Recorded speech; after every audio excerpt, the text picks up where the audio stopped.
Hey everybody, it's Mike with the Tailored Realty team, and in this video we are going to be talking about down payments and closing costs and what you can do with the two to make your offer stronger in this market and to give you a better chance of actually getting into a home. With how competitive things are, there is loan options that allow you to put minimum down like 3% or 3.5% or 0% even down.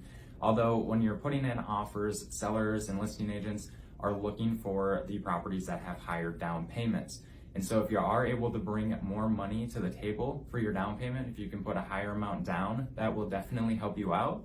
And also with closing costs, if you're able to cover all your own closing costs, that definitely makes your offer stronger as well. You can negotiate for the seller to cover your closing costs, but if it's a competitive situation, there's multiple offers, it's best if you can cover all of your own and bring more money for a down payment.